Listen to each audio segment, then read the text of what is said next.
Bus ജീവനക്കാരുടെ തക്ക സമയത്തെ ഇടപെടലിൽ പെൺകുട്ടിക്ക് തിരിച്ചു കിട്ടിയത് പുതുജീവൻ. ബസ് യാത്രക്കിടെ ദേഹാസ്വാസ്ഥ്യം അനുഭവപ്പെട്ട 20-കാരിയായ നഴ്സിംഗ് വിദ്യാർത്ഥിനിക്കാണ് സ്വകാര്യ ബസ് ജീവനക്കാരും ആര്യവൈദ്യശാല ജീവനക്കാരനും രക്ഷകനായത്.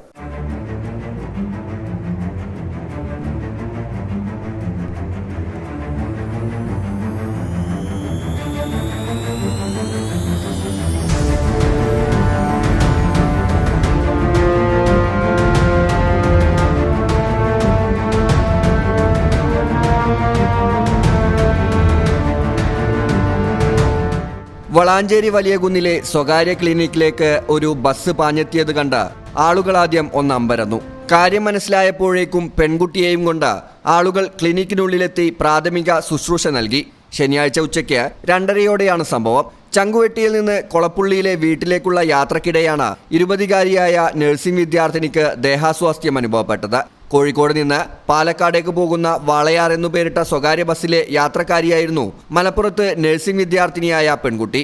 പെട്ടെന്ന് ബസ് വലിയ കുന്നിലെത്തിയപ്പോൾ പെൺകുട്ടിക്ക് ശാരീരികാസ്വാസ്ഥ്യം അനുഭവപ്പെടുകയായിരുന്നു. ഉടൻ അവസരോചിതമായി പ്രവർത്തിച്ച ബസ് ജീവനക്കാരും യാത്രക്കാരും ചേർന്ന് സമീപത്തെ സ്വകാര്യ ക്ലിനിക്കിലേക്ക് ബസ് ഓടിക്കുകയും ക്ലിനിക്കിലെത്തിച്ച് പെൺകുട്ടിക്ക് പ്രാഥമിക ശുശ്രൂഷ നൽകുകയും വീട്ടുകാരെ വിവരമറിയിക്കുകയും ചെയ്തു.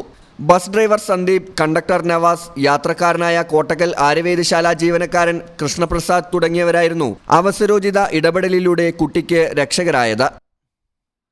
News bureau, Valanchery.